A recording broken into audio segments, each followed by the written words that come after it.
Bonjour et bienvenue dans un nouveau vlog. Aujourd'hui on se retrouve directement dans ma cuisine puisque je vais préparer une recette, un de mes gâteaux préférés. Comme vous le voyez, j'ai des bananes qui sont pas très sexy, on va dire qu'elles ont été un peu laissées à l'abandon, mais je vais pas du tout les jeter. Et c'est d'ailleurs excellent les bananes marron dans les pâtisseries parce que plus le fruit est mûr et plus il est sucré et fondant. Donc c'est pour ça que je vais faire mon fameux, la fille qui s'approprie la recette, non c'est une recette de Pamela RF, c'est un cake choco banane. Vous avez été hyper nombreuses à le reproduire lorsque je l'avais fait pendant le premier confinement. Et là j'ai envie d'en refaire un, en fait je vais en refaire deux puisque j'ai deux bananes, donc c'est parti. Alors en réalité j'ai regardé mon propre IGTV pour me souvenir de la recette.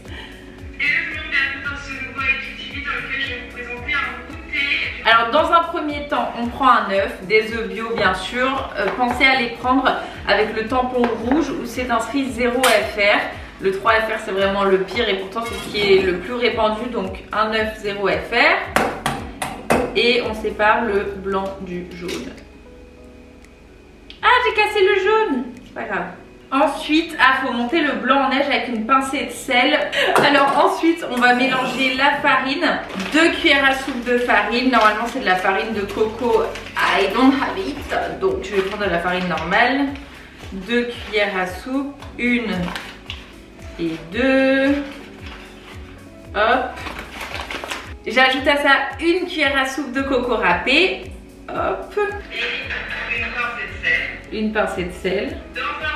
Dans ce bol là il me reste mon jaune d'œuf et je vais venir écraser la moitié d'une banane. La banane c'est vraiment l'aliment qui te montre qu'il ne faut pas juger les gens sur leur physique parce qu'à l'intérieur elle est parfaite. Je vais écraser du coup la moitié d'une banane avec le jaune d'œuf.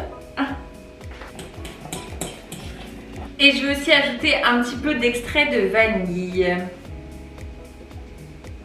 Voilà. Maintenant, je vais simplement venir ajouter la farine et la coco râpée au mélange avec l'œuf.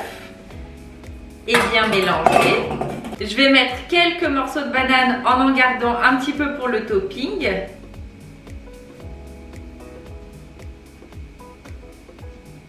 Voilà.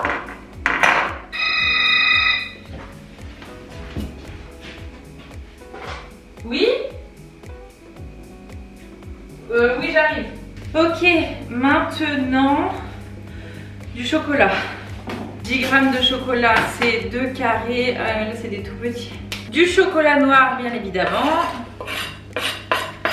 Je mélange délicatement.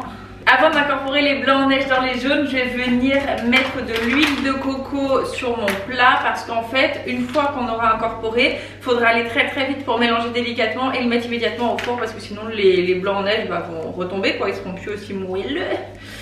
Ah, la solution baguette, ça fonctionne. Ok. Maintenant, je vais incorporer les blancs en neige à la préparation. Je vais mélanger très délicatement. Je sers dans mon plat qui va au four. Le reste de la banane. Hop. Voilà. On va rajouter un petit peu de copeaux de coco. J'ajoute un petit peu de chocolat noir. Et j'enfourne pour 25 minutes environ à 180 degrés. Allez, c'est parti. Juste pour vous montrer, ça ressemble un peu à ça. Et voilà les petits cakes choco, coco, banane. Ça sent tellement bon. J'aimerais tellement qu'ils rajoutent l'option odeur sur les caméras. Essayez cette recette, c'est super simple. Ça reste sain et dites-moi des nouvelles parce que c'est extra. J'adore. Bonjour, nouvelle journée. Nous sommes dimanche. Je vais faire mes yeux.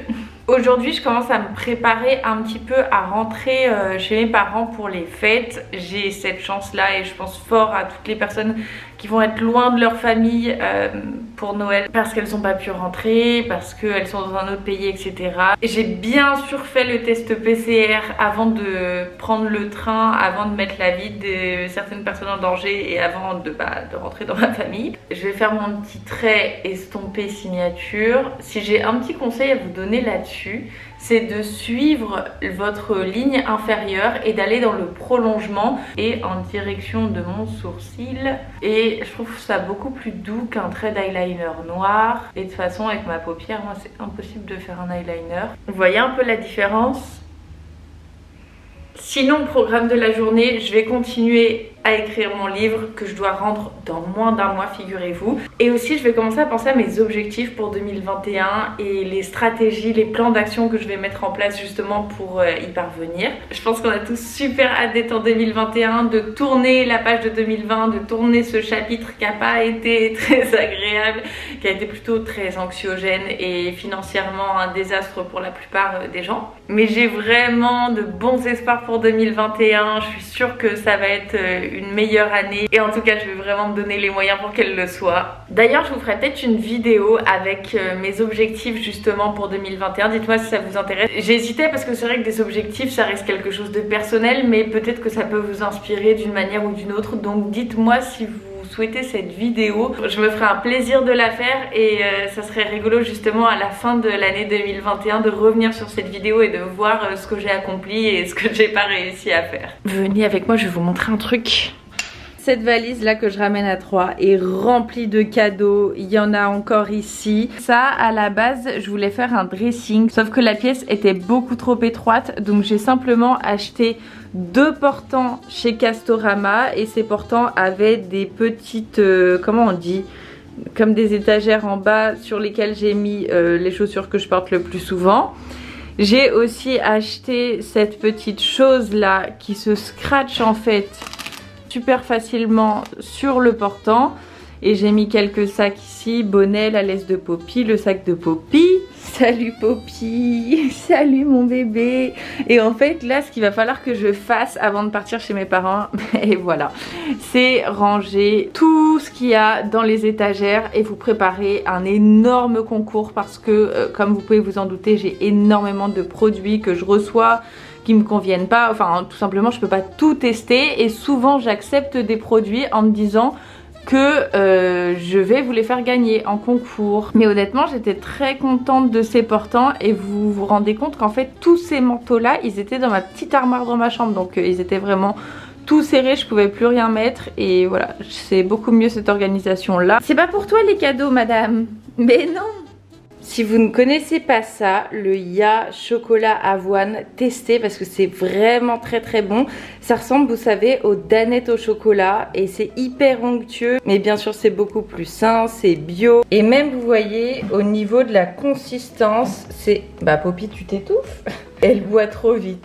Au niveau de la consistance, je disais, c'est un peu la même chose. Vous voyez, c'est hyper crémeux, très onctueux. C'est super bon, testé. Je l'ai trouvé à la Biocop et ça avec du muesli le matin, miam, ou même en dessert. Et voilà mon petit déj du dimanche matin. Et d'ailleurs, j'ai trouvé ce granola chez Intermarché et ça m'a surprise parce que il est vraiment très très sain. Il y a beaucoup de protéines sans sucre raffiné, riche en fibres, des graines torréfiées lentement, pauvres en sel, etc. Et en fait quand on regarde les ingrédients c'est vraiment très bien. Je pense que ça c'est la marque et ça c'est le granola que j'ai pris. Si vous trouvez ça chez Intermarché, sachez que c'est un bon granola. Miam. Là on est clairement sur un look du dimanche. Ce sous-pull rose vient de chez Naked, le pull aussi et le jogging aussi. D'ailleurs ils sont tellement confortables ces joggings là, je les adore. Il y a encore les rouleaux de paquets cadeaux qu'il faut que je range. Et comme on est le 20, c'est l'heure pour James et Olivia de prendre leur bain. Mais qui sont-ils? Ce sont mes enfants. Viens là ma chérie. Oh, d'une main c'est pas facile. Cette plante là je l'avais achetée chez Plantes pour tous. Elle m'avait coûté que 40 €. Elle tient super bien. C'est une Strelitzia. Non, Strelitzia. Voilà. Et pour James on a besoin d'un petit peu d'eau aussi. Et James c'est un petit Pachira, enfin très grand Pachira pardon. Et lui je l'avais acheté chez Fleur d'Auteuil qui est à la Mode Piquet dans le 15e arrondissement. Voilà. Ça va Pop? Toujours avec ta petite balle? Elle est où la petite balle? Tu me la donnes? Tu donnes? Ouais.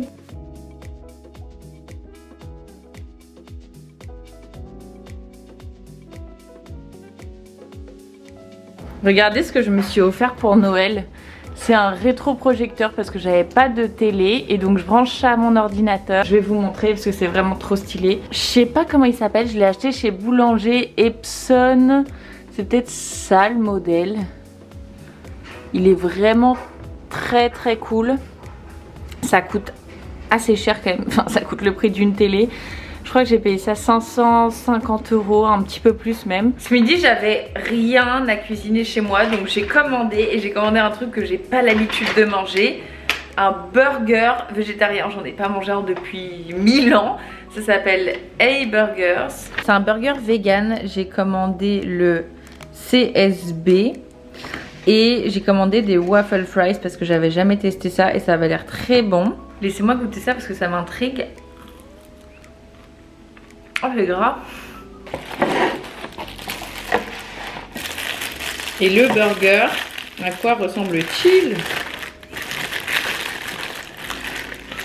Pas mal, franchement. Donc c'est comme des nuggets végétariens avec du coleslaw, de la salade. Enfin, tout est vegan. Très bien. Laissez-moi goûter ça. Marie qui mange un burger.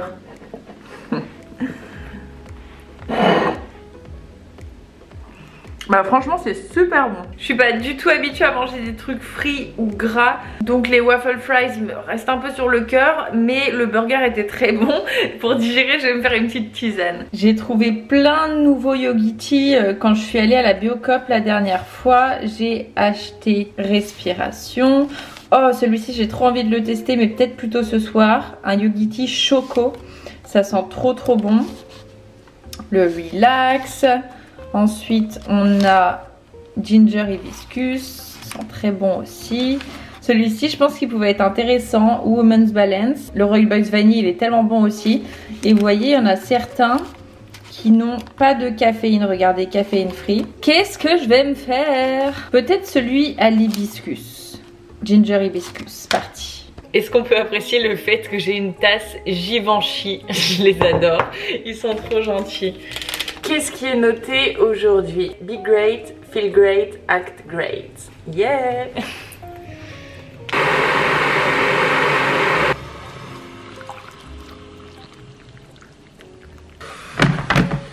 Même pour du thé, je suis obligée de le faire. Je voulais répondre à quelques questions que vous m'avez posées sur Instagram. Comme on est dimanche, tous les dimanches, je fais une Q&A sur Insta.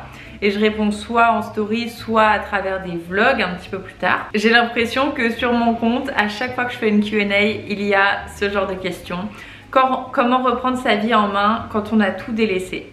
Écoute, je te dirais de commencer avec des petites étapes. Te dis pas je vais tout changer demain, etc. Vas-y petit à petit, en commençant, je pense, par l'essentiel.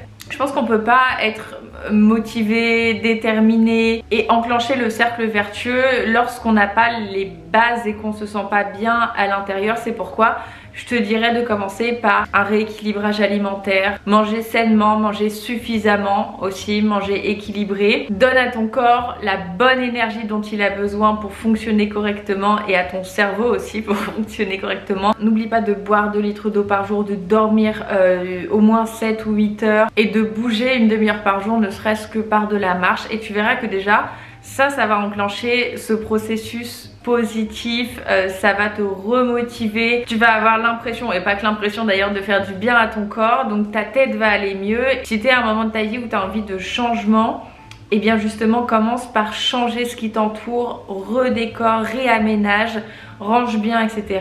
Donc vraiment essaie d'avoir les fondations, les piliers pour bien recommencer justement à ce que tout rentre dans l'ordre en fait. Mange bien, bois, dors assez, bouge et range. Je dirais que c'est les 5 trucs essentiels et ensuite tu verras que tout va découler petit à petit, ça va aller mieux. Ensuite essaie de te fixer des petits objectifs et toujours un plan d'action pour y parvenir. Parce que tu vois, on peut pas se dire je suis en sous-poids, il faut que je prenne 10 kilos et sans avoir de plan d'action. Il faut vraiment que chaque semaine tu aies un mini objectif qui te permette d'arriver peu à peu au grand objectif. C'est bien d'avoir des objectifs dans la vie, même des tout petits, ça permet vraiment de se réveiller le matin avec un but précis. Bref, voilà, pour répondre à ta question, commence par les fondamentaux qui te permettent de te sentir bien à l'intérieur. Formule des objectifs à assez court terme quand même et mets en place des plans d'action. Que penses-tu du régime smoothie vert? Je me tâte après les fêtes. As-tu des connaissances là-dessus? À chaque fois que je vois le mot régime, je me dis non. Le régime, ça sert strictement à rien, simplement à supprimer une catégorie d'aliments ou même plusieurs. Là, si tu te nourris que de jus vert, ton cerveau il va pas très bien fonctionner.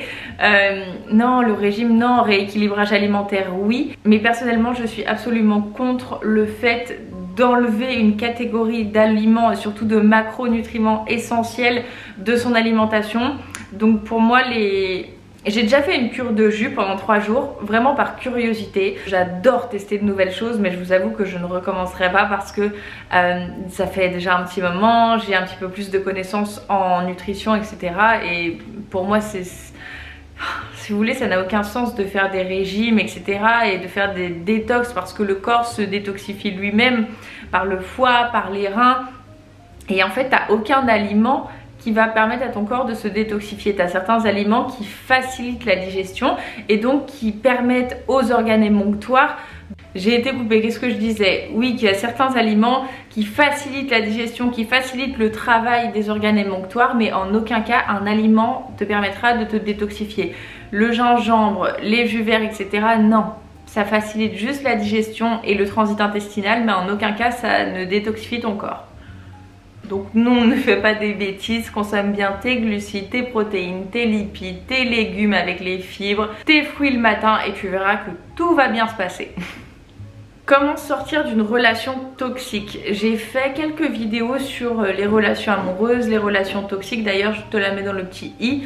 Rien de bien compliqué en réalité, se rendre compte de sa valeur, de ce dont on mérite, simplement sortir et bloquer la personne, la bloquer vraiment de partout. Si c'est toxique, tu mérites pas ça, tu mérites beaucoup mieux, tu mérites d'être heureuse et tu mérites d'être dans une relation saine surtout. Réfléchis pas 15 ans, sors de la relation avant de te blesser, de trop blesser l'autre personne et que vous vous blessiez mutuellement en fait. Donc sors et bloque parce qu'il n'y a que ça à faire. Continue ta route parce que quelque chose de meilleur t'attend, mais tire des leçons de cette relation. De cette manière, elle ne sera pas perçue comme un échec, mais plutôt comme une épreuve de la vie qui est venue pour t'apprendre des choses et que tu deviennes justement plus forte et une meilleure version de toi-même. Moi je les ai vécues comme ça, mes relations toxiques, et à chaque fois je suis sortie, j'ai bloqué la personne pour justement plus qu'elle essaie de me contacter. Et je me suis posée en me disant ok, du coup qu'est-ce que ça m'a appris, en quoi je suis devenue une meilleure personne, quelles leçons j'ai pu tirer de cette relation toxique. Et c'est comme ça que j'ai pu tourner la page, vraiment en me disant que c'était une épreuve que la vie m'avait envoyée pour être une meilleure personne, pour être plus forte, etc. Mais t'inquiète, tu vas t'en sortir parce que si tu me poses la question, c'est déjà que tu as l'envie de sortir de cette relation, donc tu te rends compte que c'est pas bon pour toi, donc j'ai confiance, c'est très bien. Ce vlog est terminé, c'était vraiment une petite vidéo comme ça, j'espère quand même qu'elle vous aura plu. Moi ça m'a fait bien plaisir de discuter avec vous, j'ai hâte, vraiment trop hâte de commencer 2021, même s'il y aura d'autres vidéos en attendant. Je crois qu'il y en aura encore une. Restons positifs, restons déterminés, restons bienveillants envers nous-mêmes et envers les autres. Je vous embrasse très fort, on se rejoint tout de suite sur Instagram. Bye!